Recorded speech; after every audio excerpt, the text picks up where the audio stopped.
Анан ошо 2006-жылы биз сольный концерт бергенбиз. Кыргызстанда ошо рэпти массовый уровеньге чыгарганбыз да. Рэпер да деп. Бизде да рэп бар турбайбы, ушундай турбайбы деп анан кийин баягы көбү чыга баштаган. Битмейкерлер жок болчу. Кантип жазат битти эч ким билчү эмес. Кыргызстан боюнча Fruity Loops'ту биздин балдар эң биринчи үйрөнгөн. Сагынамынды бул Bless Beast'ин DJ Улик деген бир жигит бар. Ошол жазган.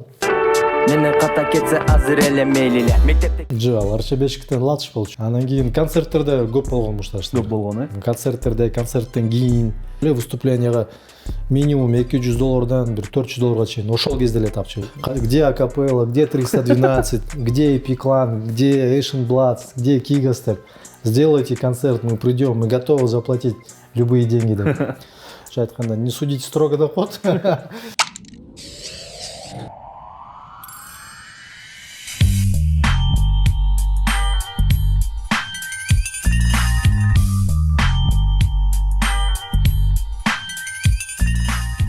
Ассаламу алейкум, достор. Бүгүн бизде конокто. Мое настоящее имя Мирон.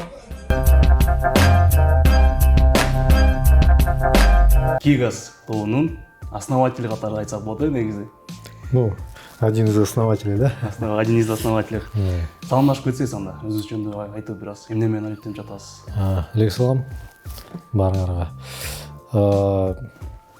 Азыркы убакта бизнесте, акыркы бир 15 жылдай болуп калды ошо бизнесте. Да, госслужбада эле иштеп калдык. Анан кийин азыр көбүнчө бизнесте. Биз көп байкап калдык. YouTube'га, социалдык тармактарда көбүнчө жаңы тректериңер чыгып атат да. Бул сфераны уже таштаган эмессиңер ещё? Же кайра баштадыңарбы? Негизи 2006-жылы уже бүткөн бардыгычы. Анан кийин 2020-жылы ковид убагында баары үйдө болду да. Анан кийин мындай бир ой келди. Биздин бүт ырлардын баарын чогултуп туруп, топтоп туруп, организованно бир жерге киргизиш керек деген ой кетти. Анан ошол убактан баштап биз баарын чогултуп дистрибуцияга жана цифровой музыкальный платформаларга киргиздик. И ошондон кийин элдер баары жазып баштады. Анткени YouTube'га канал ачтык да. YouTube'га канал ачып, анан баары жазып баштады комментарийде. Kigas качан жаңырлар чыгат? Ушундай суроолорду келип баштады. Анан ошондон баштап жаңы жаздырганга бир ой келди. Башладык. Кичинеден жаздырып атабыз ошо. Эмне себептен токтотуп калды бул нерсе? Сен рэпти улантууда эмне себепкер болуп? Биринчиден көбү жумуш иштеп үй бүлөлүү болуп калышты, бала чакалуу болуп калышты. Андан кийин кээ бирөө чет өлкөгө кетишти. Мен өзүм Европада 2 жылын ачык жашадым, Швецияда, Стокгольм шаарында. Аякта окуп, андан кийин ошого байланыштуу көбү арга чакта болгондуктан токтотуп калдык. Анан ошо 2006-жылы биз сольный концерт бергенбиз. Ошондон кийин болду, эч жакка чыккан эмеспиз. Негизи группа жөнүндө айтып кетсеңиз, бул көбү Кыргызстанда айтат да. Биринчи рэп группа, анан основатели рэпа деп көптөрдүн ооздарынан угуп келебиз да. Негизинен кандай? Силерге чейин бар болчу, кандай болчу бул жагы? Биринчи деп айта албайбыз. Биз негизи бизге чейин эле болгон балдар. Бирок биз бир убакта эле чыкканбыз да. Эми алар может 1 жыл мурун эртерээк баштап калган. Бизден бир аз улуураак болчу. Ал кезде Джонни Кетчуп, Крот деген балдар бар болчу. Шак деген балдар. Бизден 1-2 жаш улуу болчу да. Алар ошо эртерээк баштаган. Анан кийин жана Epic деген биздин дос балдар. Kigas, Epic. Ошо биз да баш салдык. Бизди основатели мейнстрим хип-хопа Кыргызстане деп айтса болот. Эмне үчүн дегенде биз Кыргызстанда ошо рэпти массовый уровеньге чыгарганбыз да. Мурун мисалы 95-жылдары биз воскресеньеде ошо ЦУМдан жолукчубуз. Бүт рэп уккан балдар чогулганда где-то 10-15 бала болуп чогулчубуз. Бумбоксту алып алып Филипсти, анан кийин шаарды кыдырып барып баскетбол ойноп жүрөрчүбүз. Анан кийин университетке келгенде аяктан балдарды мындай жолуп калсаң, сен рэп угасыңбы деп ушундай таң калыштуу болчу да. Анткени бири-бириңди көргөндө аябай мындай таң калыштуу болчу. Рэпер да деп. Ушундай, ошон үчүн бизди основатель деп айтса болбойт, бирок основатели мейнстрим хип-хопа. Биз баштагандан кийин биздин ырлар эң биринчи хит болуп баштаган радиодо. Радио Макс, Радио Алмаз, Радио Вост, ар кайсы радиолордо хит парадтарда биринчи эмес алып, анан элдер бизде да рэп бар турбайбы, ушундай турбайбы деп, анан кийин баягы көбү чыга баштаган. 312, АКПЛ, ар кайсылар аябай популярный болуп кеткен ал кезде. Ошондой да. В последнее время рэп-направление является самым актуальным. Сегодня у нас в студии одна из самых популярных рэп-команд под названием Кигас. Негизи ошол кездерде кайсы студияда жазып чыкканчы? Көп беле студияда болчу? Жок, студиялар абдан аз болчу. Бул аябай проблема болчу студия. Анан жана музыка менен, аранжировка, биттер менен проблема болчу негизи. Биз биринчи ырларыбызды студиянын уже атын айта албайм. Тети советский Токтогул жакта бир студия бар болчу. Анан кийин Жаштык центр деген бар, микрорайондор жакта. Ошол жакта да студия бар болчу. Мен укам, азыр деле бар окшойт ал студиячы. Азыр деле бар, э? Ошол жерде биринчи микстейп альбомдун кээ бир ырларын жаздырганбыз. Андан кийин эң популярный, эң крутой студия бар болчу, Тумар Voice Records деген. Ал жерде Элес өзүнүн альбомдорун жаздырган. Садат Чокубаеванын көп ар кайсы мындай атактууларын жаздырган. Ошол жерден да биринчи альбомдун ырларын жаздырганбыз. Анан кийинки ырларды уже Актан Исабаевдин студиясында жаздырганбыз. Актан Исабаев өзү ачкан болчу ошол жерде. Экинчи альбомду толугу менен ошол жерден жаздырдык. Анын сапаты өтө жогору бийик деп айтса болот да. Бүгүнкү күнгө чейин эгер уксаңар, качество абдан жакшы да. Негизи биттер боюнча ошол кездерде кандай болчу? Көбүнчө ырларыңардын арасында чет өлкөнүн биттери калган да. Жаңы өзүңөрдүн бит чыгарган биттериңер кандай болгон? Мисалы Сагынамда бул силердин авторский битиңер, э? Ошону ким чыгарган, кандай болгон, битмейкерлер кандай болчу тоже? Бит жагынан бул өтө кызыктуу суроо. Бул абдан проблема болчу бизге, бүт рэперлерге негизи баарына эле проблема болчу. Анткени битмейкерлер жок болчу. Кантип жасайт битти эч ким билчү эмес. Андан кийин биринчи микстейп альбом Вторжение деген альбом чыгарганбыз. Биз аны көбүнчө жана интернеттен жүктөп, ар кайсы биттерди же башка чет өлкөлүк рэперлердин үстүнөн жаздырчубуз да, микстейп деп коет. Микстейптен сен чужой биттерди алып үстүнө ырдасаң болот да. Андан кийин уже балдар синтезатордон музыканы жасап үйрөнүп баштаган. Синтезатордон кийин анан кийин жана биринчи программалар чыккан, Probe, Fruity Loops дегендер. Fruity Loops бар болчу ошондо негизи. Мен бир кызыктуу нерсени айтып кете алам. Fruity Loops азыр мисалы үчүн негизи жер жүзү боюнча эң бир мындай мощный программалардын бири. Кыргызстан боюнча Fruity Loops'ту биздин балдар эң биринчи үйрөнгөн. Айтып кетсе болот, Акыл жана Бакыт деген бир эки жигит бар. Алар өзү совершенный слух деп коет баягы. Скрипканы ойночу да алар. Ошон үчүн алардыкы слух өтө жакшы болчу. Ошол балдар эң биринчи Fruity Loops'та иштеп баштаган. Андан кийин уже как раз Epic Land'да Rashid жана Blast Beats деген балдар болчу. Алар үйрөнүп да жакшы нерселерди жасап баштаган. Ошо анан Сагынамынды бул Blast Beats'тин DJ Улик деген бир жигит бар. Ошол жазган. Мени ката кетсе азыр эле мейли эле. Мектепте кичинеке кезинде ал балыкчыда окуган 6 класска чейин билем апасы бияка жанына алып келгенин, мектепке 7-чиге киргизгенин. Бир жолу ал. Мен 2006 жылы сольный концертти өткөргөндөн кийин госслужбага кирдим. Госслужбада иштедим и бир жылдан кийин Швецияга учуп кеттим. Аякта 2,5 жыл жүрдүм. Анан 2011 жылы кайра келдим, защита дипломадан кийин. Анан кийин кайра госслужбада иштедим 1-2 жыл. Анан 2013 жылы толугу менен уже бизнеске кеттим. Бизнеске кеттим, спорт сферасында жүрдүм, фитнес-клуб, спортсмендер менен көп иштедим. ММА жагынан, продвижение жагынан. Ошол ар кайсы жактардан бизнестерди кылып, анан турнирлерди өткөрдүм. Джиу-джитсу, грэплинг боюнча чоң турнирлерди өткөргөм. Кыргызстан боюнча ушу Барсбек Absolute Challenge деген промоушн бар, ошонун мен негиздөөчүсүмүн. Андан кийин мына 20-жылдары ковидтен кийин кайра дистрибуция жагынан да баштадым. Азыр Кыргызстан боюнча эң 2 компания эле бар. Ошо 2 компаниянын бирөөсү GMS Music деп коет. Мен ошо негиздөөчүсү болом. Биз чоң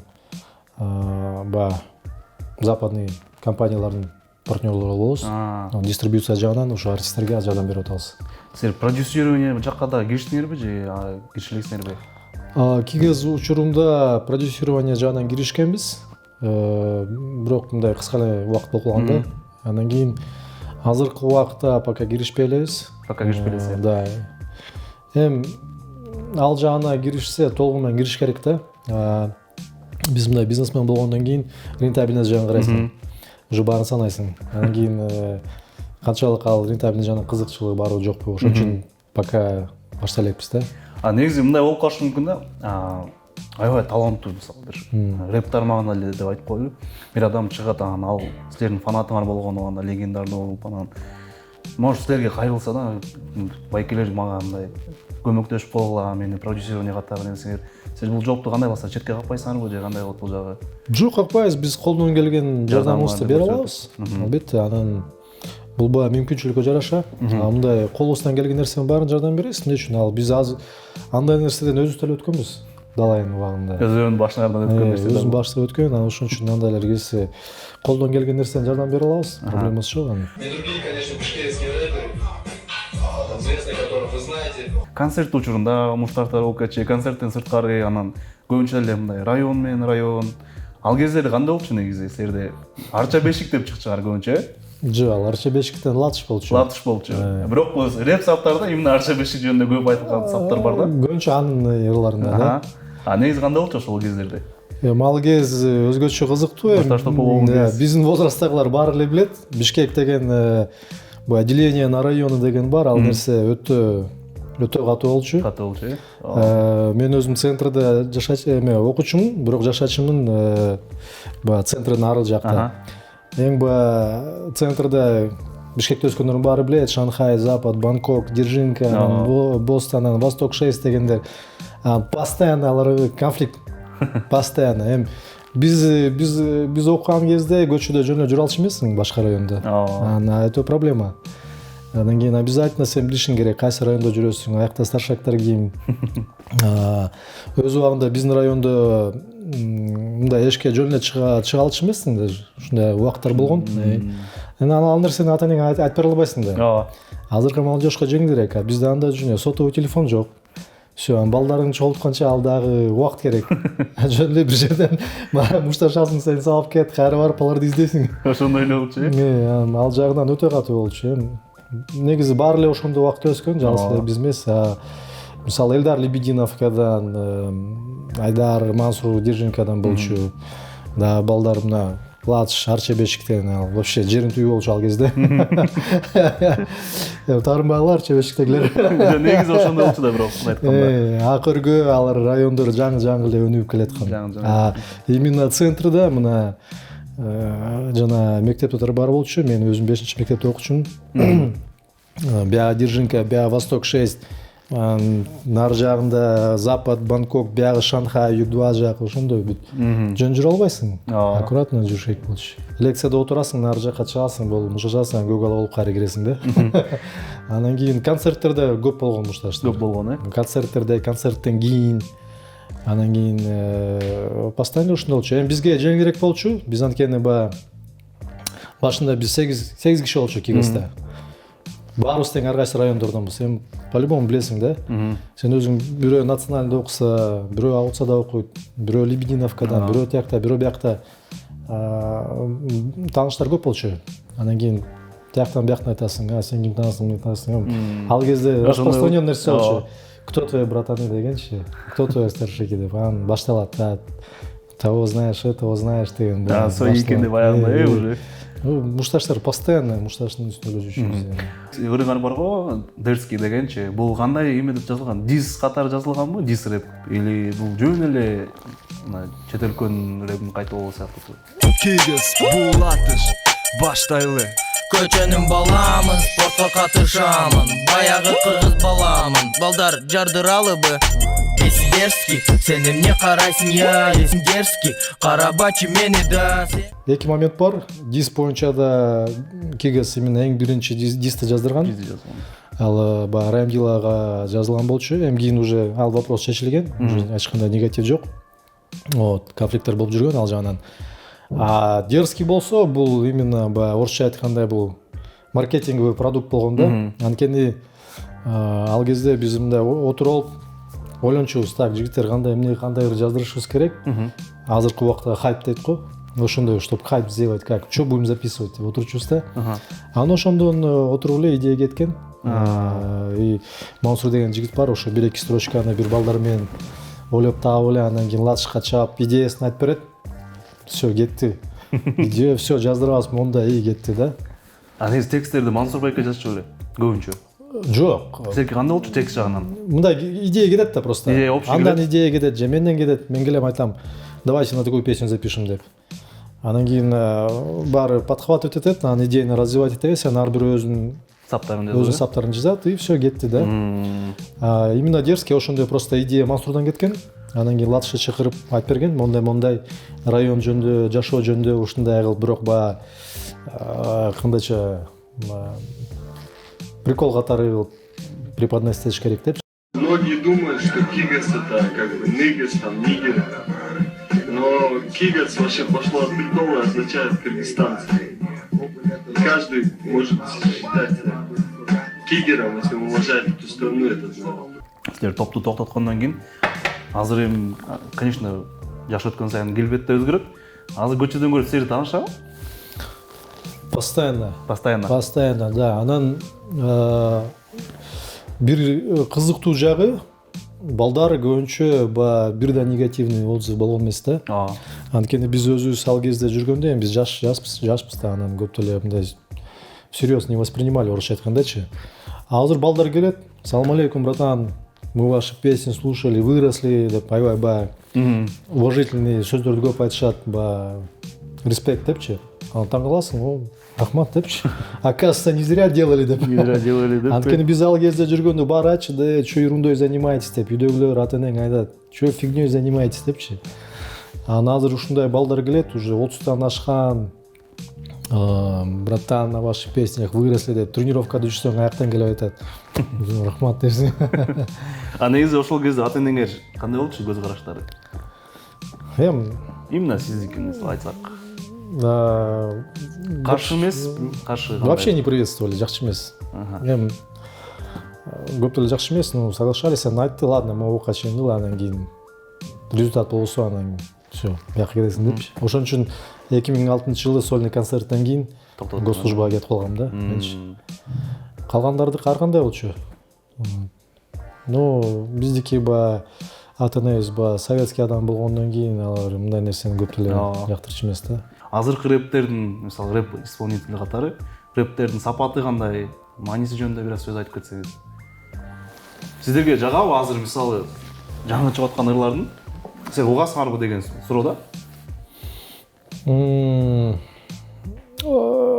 көп деле угасың, бирок көп деле уга албайсың. Негизи эле рынокто аз да материалчы. Рынокто материал аз, андан кийин азыр рэп бул коммерческий болуп калбады, заработок. Ошон үчүн мындай айтыш кыйын, жаман, жакшы депчи. Ар бирөөнүн өзүнүн направлениясы бар. Просто балдар орусча айтканда социальная ответственность деп коет. Эгер сенде чоң аудитория бар болсо, 100 000, там, билбейм, 200 000, 300 000 подписчик, өзүнүн аудиторияң бар болсо, сен алар кандайча айтсам, ответственность болуш керек да. Что ты транслируешь до них? Какой посыл? Ошол жагын ойлошуң керек. Анткени ар кайсы туура эмес нерселерди жиберсең, эми ал болбойт да. Ошон үчүн эми ар кандайлар бар. Мисалы бегиши жана политика жөнүндө жакшы нерселерди, аябай жакшы нерселерди жазат да. Мага жагат, коркпойт. Чөткө ошондой нерселерди жөнүндө жазат саптары. Анан кийин патриоттук тармак жагында көп алат. Жагат да ошол жөн. Туура нерсе деп ойлойм да. Анан кээ бирөөнүкү эми ар башка, эми негизи жоопкерчилигин сезиш керек да алар. Эгер чоң аудитория болгондо сен уже ойлонушуң керек. Эмнени мен кандай посыл берип атам элдерге, фанаттарыма депчи. Туурабы, туура эмеспи деп. 10-20 жылдан кийин кандай болот деп. Мисалы биз өзүбүздүн ырларыбызды азыр укканда эми бар арасында что-то не то болчу экен депчи. Но эң негизги посылыңды алсаң, негизи жакшы нерселер болчу да. Уялбайсың. эми арасында бар кичине баягы материчный сөздөр менен бул жаш тигиндей, да, кезде башынан өткөн нерсе. но мындай 90% материалды алса туура нерселер болчу да. Туура нерсе То есть биз баягы жашоо жөнүндө кандай эмне кылыш керек, ошондой туура нерселерди басыл.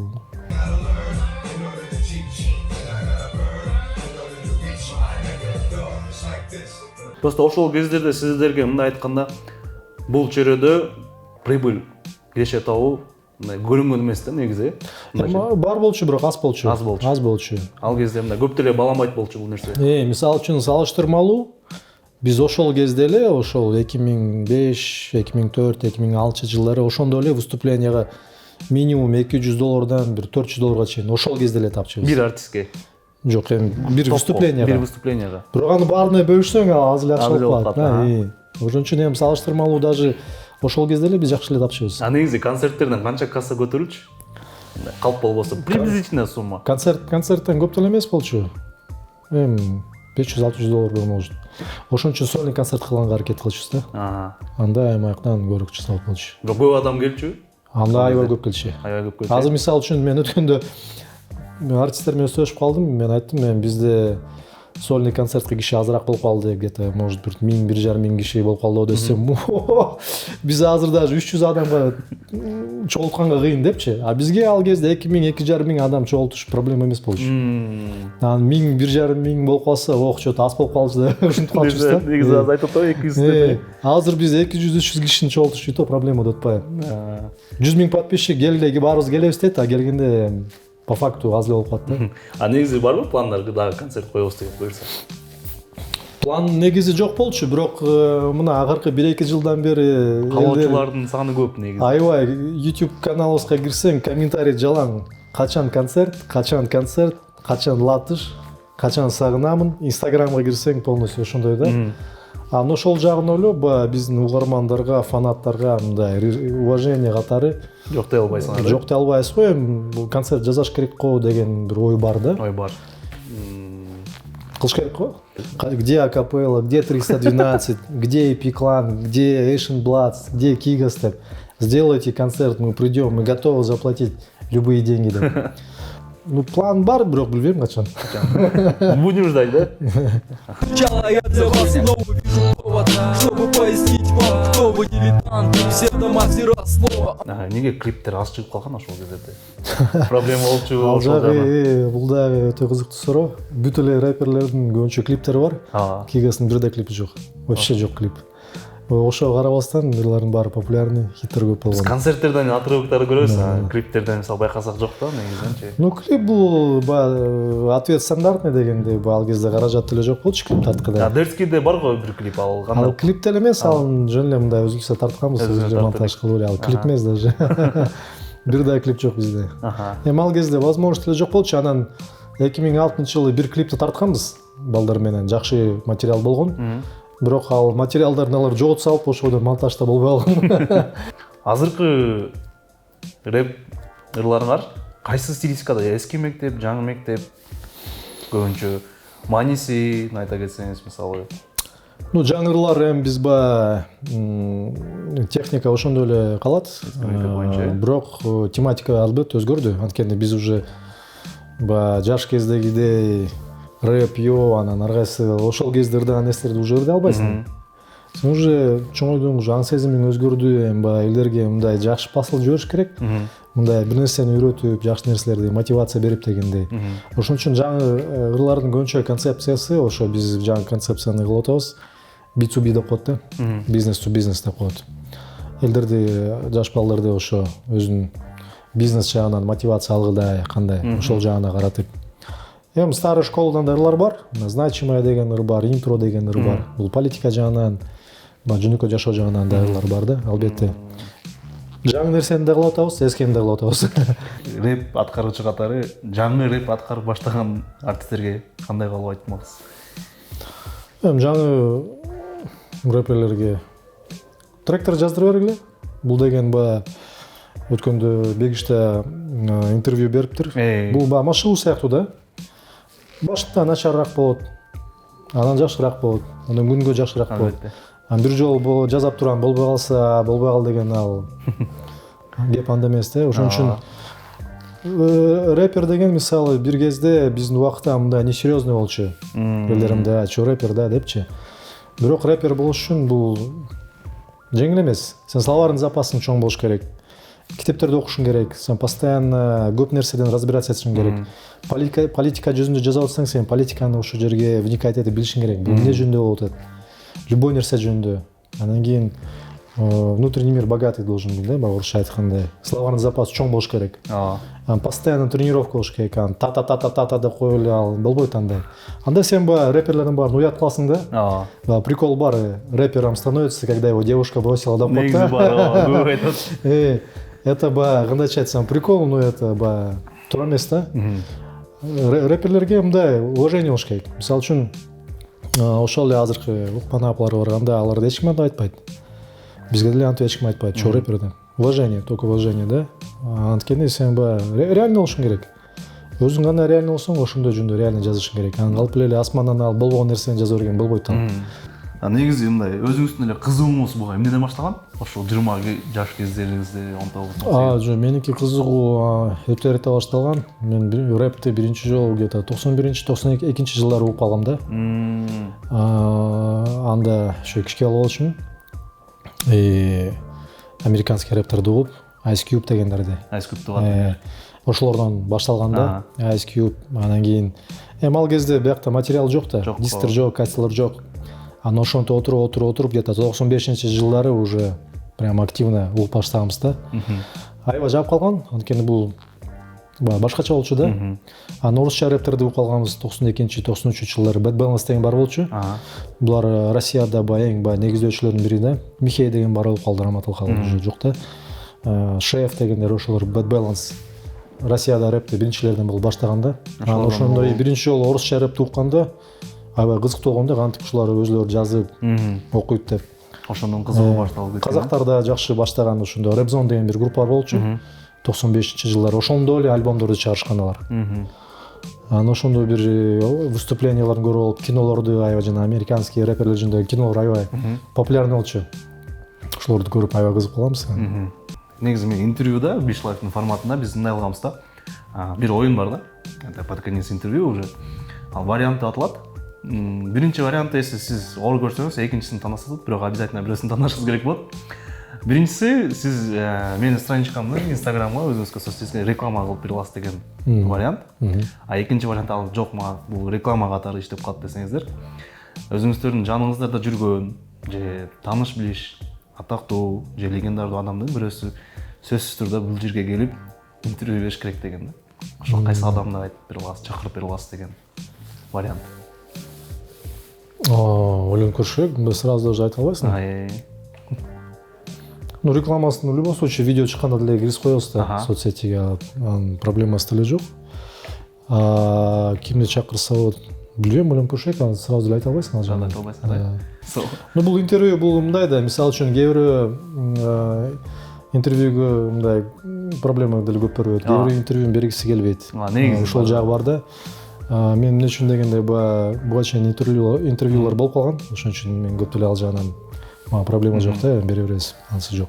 Кээ бирөө бар кээ бирөө уялат, кээ бирөө не то сүйлөп алам деп ойлойт, ошон үчүн интервью бергиси келбейт да көбүчү. Ошон үчүн ал жагынан билбейм, айта албайсың да. Анан мисалы үчүн мен ойлогом интервью орусча болот го деп, кыргызча мен кечирип койгула, бирок жакшы сүйлөй албайм. Көрүп аткандар азыр комментарий жазат болуш керек, кыргыз болуп анан орусча сүйлөп деп. Туура түшүнгүлө, биз Бишкекте төрөлүп өсүп, бүт жактан орусча болуп, кыргызча жана биздики бир аз слабыраак болуп калган. Так эле сүйлөйт бар эле кыргызча. Адабий түрүндө сүйлөш керек да. Адабий түрдө эмес. Биздики ограниченный да. Мен англисче кандай сүйлөшөм, кыргызча ошондой бир деле сүйлөйм да. Орусча биз окуп алгандан кийин, жүргөндөн кийин развернутый да. Ойлойсуң, ой жүгүртүүң орусча бүт бар орусча да. Даже ой жүгүртүүм англисче болуп кетет. Кыргызча ой жүгүртпөйбүз. Мисалы мага материалды кыргызча берсең, мен окуп туруп да жарымын түшүнө албай калышым мүмкүн мен.